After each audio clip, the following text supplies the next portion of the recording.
Hey guys, how's it going? This is WolfPad and welcome back to another chess video. Today, we'll be looking at my favorite opening trap in the game of chess, and although rare, it is one of the coolest looking and most devastating. This is the Lasker trap. The game starts with d4, d5, and c4, the Queen's Gambit opening. To this, Black replies with e5, offering up the pawn and denoting the Albin counter gambit.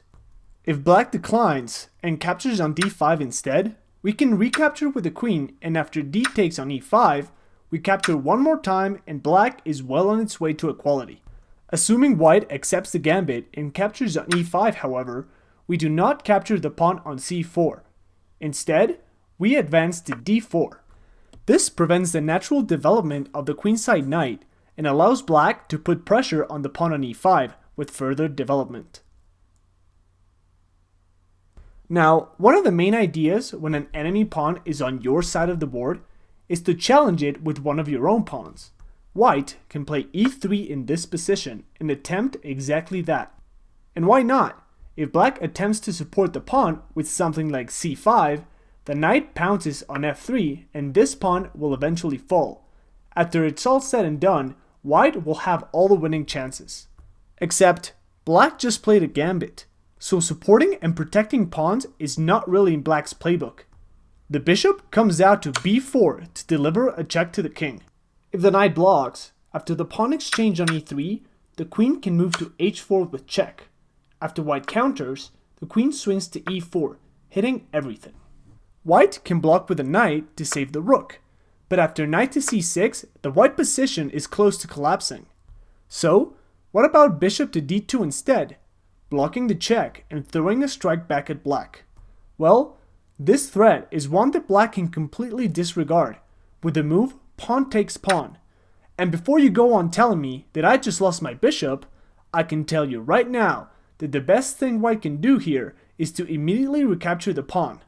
But then, we see the Black queen making use of the h4 to e4 pivot for a second time, and at the very least, Black will be getting the pawn back.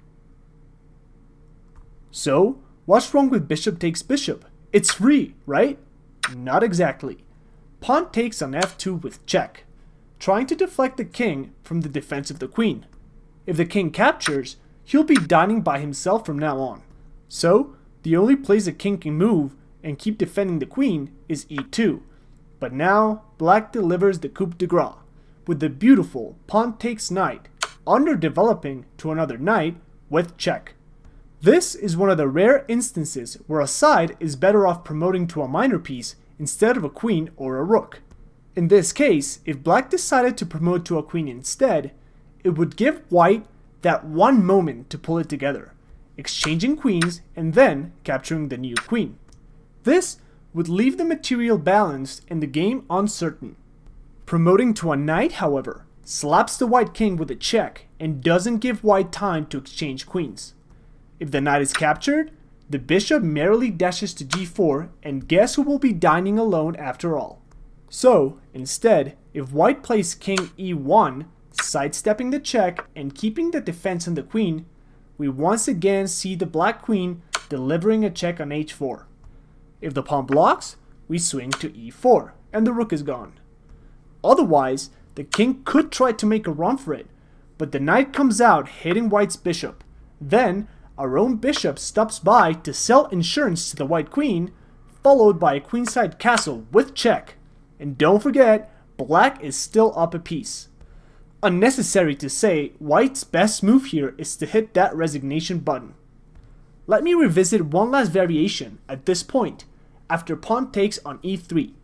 If the queen feels cheeky and decides to deliver a check on a4, we simply block with the knight, and after bishop takes bishop, we see this queen to h4 move again. If the pawn blocks, we swing our queen to d4 with check, and regardless of where the king goes, one of the two rooks will be lost. If the king stays on the second rank, queen takes b2 will do it. If the king moves up, here comes the bishop selling his insurance plans again. King to g2 only move, and after queen to e4, the kingside rook is dead. Trying to run is no better. Soon, the black pieces will be swarming up on white's collapsing position. This trap can easily be countered by not challenging the pawn on d4 with another pawn, but instead developing the kingside knight right away and putting pressure on the overextended black pawn.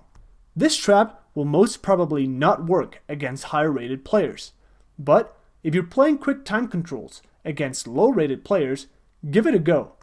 Pulling it off is so much fun. And that concludes today's video.